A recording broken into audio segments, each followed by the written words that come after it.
Just having a sip of that morning juice, the coffee, the Colombian marching beans.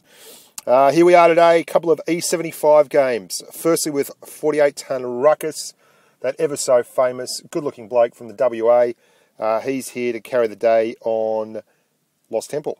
On the other team is LT Jeff. Jeffy, good bloke that he is, driving the Cent 7 Mark 1.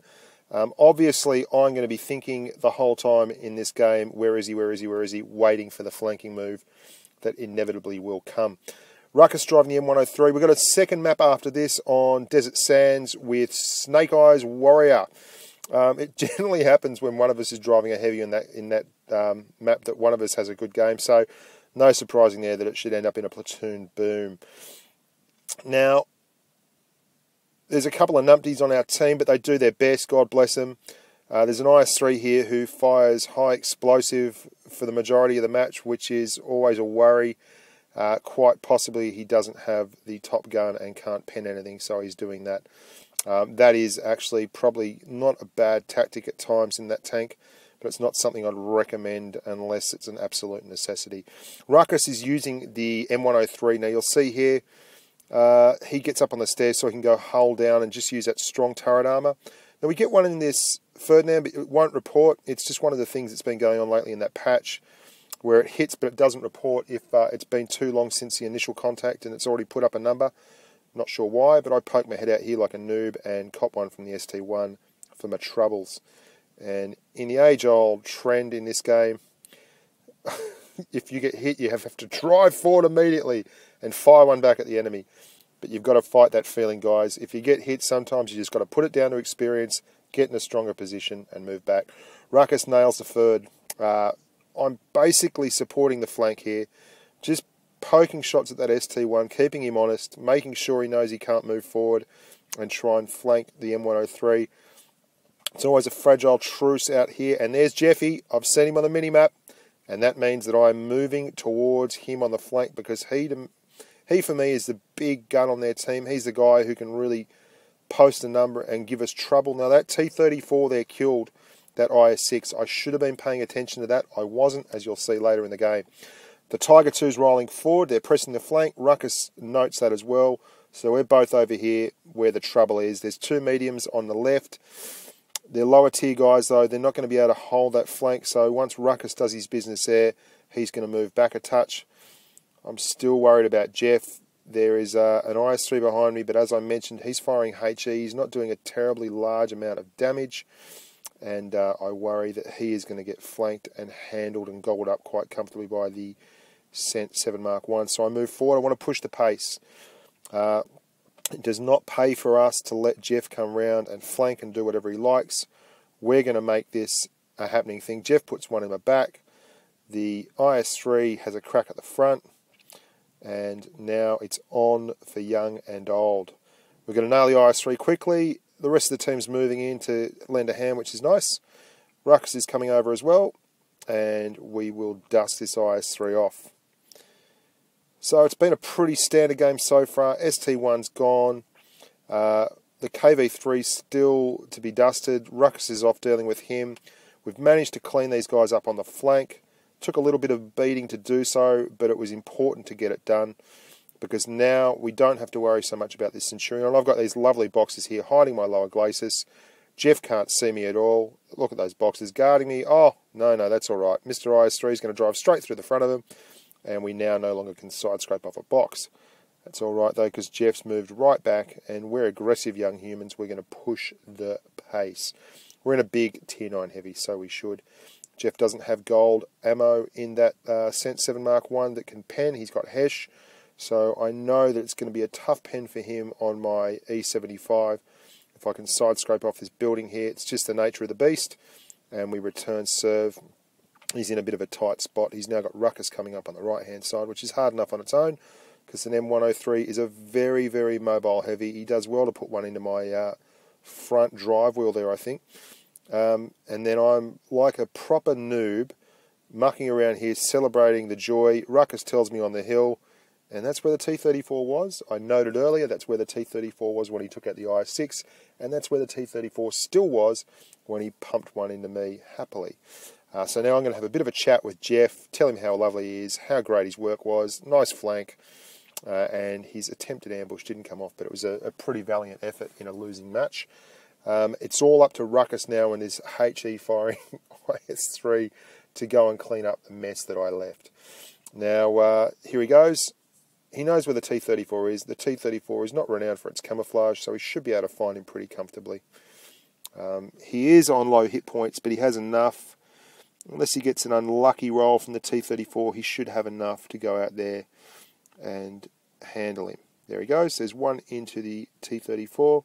Gets behind the rock. Very safe, very sound. The HE firing IS-3 rolls straight up. Puts a HE shell in for 73 at the back. Good on you, mate. Unlucky that. Ruckus donks a shot there, but not to worry. I'm always giving instructions to the team as the coach. It's my right. Trying to get the IS-3 to go and flank a little bit more, change the angles, but Ruckus doesn't need any help. He's got it handled, boys and girls. And there you go.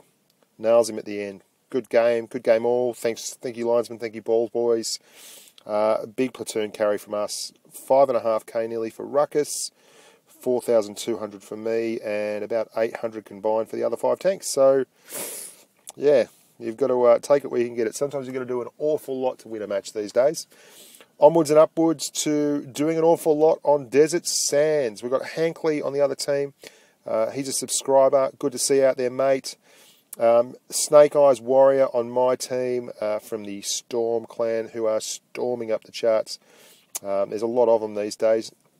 I don't know what it is about the Asian server. Everyone's got money to burn. Everyone's paying money to change their names to Storm. I'll wait till the clan things comes out before I start changing my names for any clans or anything like that. We're going to push forward here. We've got 2 mediums out in the flank. They've got 2 mediums out in the flank. They've got a T-95, a Ferdinand. We've got the big T-30 and the T-28. Now that T-30 is a monstrously good machine. Snake drives it very, very well, and it's certainly an intimidating sight in the battlefield to come over a hill and see that thing pointing at you. It's like a T-95 with a turret, basically. Here we go. We're looking left flank, just trying to figure out what's going on. I've spotted that out there's a little bit of action going in the field.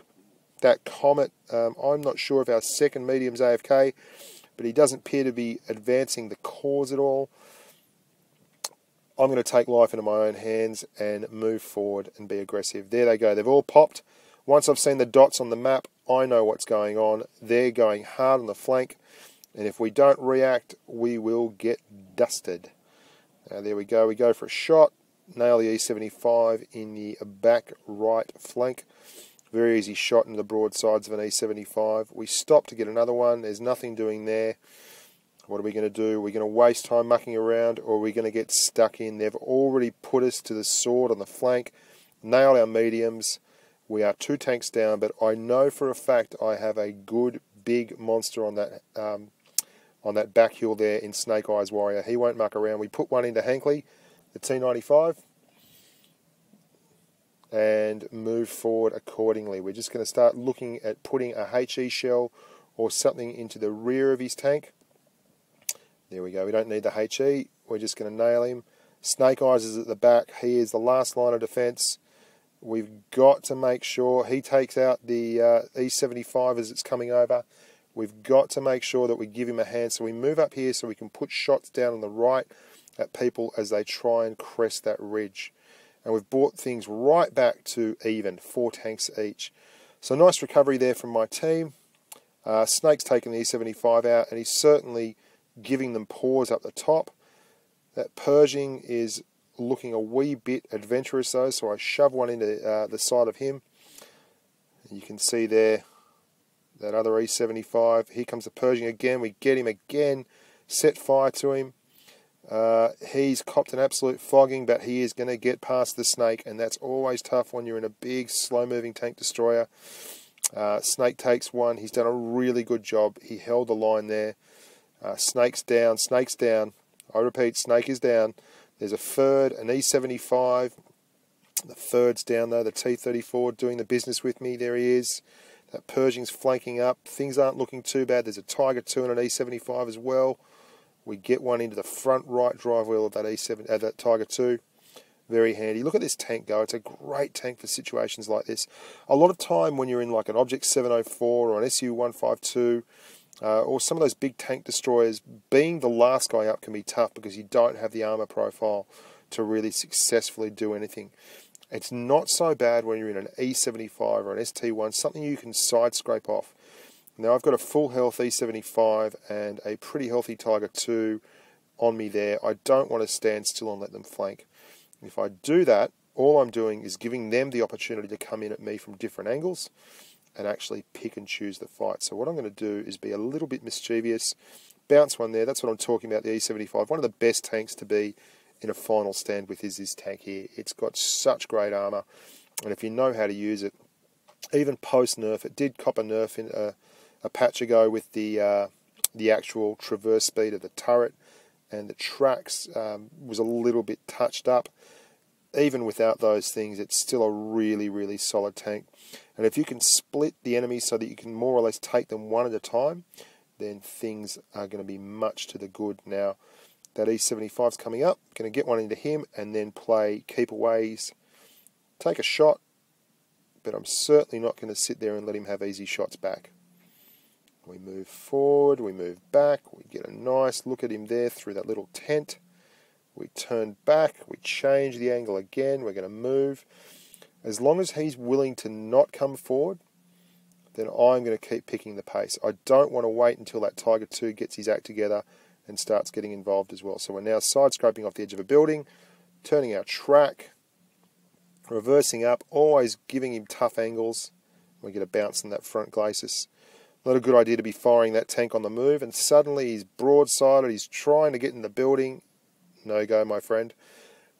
Onwards and upwards, he is in the back of the building. That Tiger 2 has really let the side down. He's very late to the party. Snake's telling me to use HE. I've already moved forward with that, my friend. Tiger 2 gets there, so I'm going to push through, get a lucky bounce from him. All I need is one more little bit of HE on this E75. And there we go. And now it's just me and a Tiger 2. He gets one enemy, but we're willing to take that because I know that he is an easy pen everywhere with AP, and I am not an easy pen everywhere with AP, heat, gold, whatever. E75, a very different kettle of fish to the Tiger 2, the Tier 8. If you haven't watched my Tiger 2 review, you probably should, and it'll explain exactly why. We'll take one on the tracks and do the business. Finish him off. That's our E75 Platoon Boon Fun Park. It was great fun, wasn't it? It was great fun for me driving them. There you go. We've got another review coming up, boys and girls. Just about 6K there, 5,800. Snake, 1,300, but geez, he did a great job. He held the line so that we could actually be successful at the rear. If it hadn't been for him putting his hit points on the thin red line, that would have been a very different kettle of fish that game. So, another few reviews coming up. We're going to be doing the Indian Panzer. I've also got a Platoon Boom with Josh 8 in the mediums going absolutely hog wild and a couple of maps in the Comet. A Object 268 and an T110E5. They're going to be our next little bits, and we'll probably end up doing something on the Leopard PTA because I just got that, and good golly is that a fun tank to drive. So until next time, boys and girls, stay safe on the battlefield. I've been Bushcraft Blitz. You've been wonderful. Have a great day.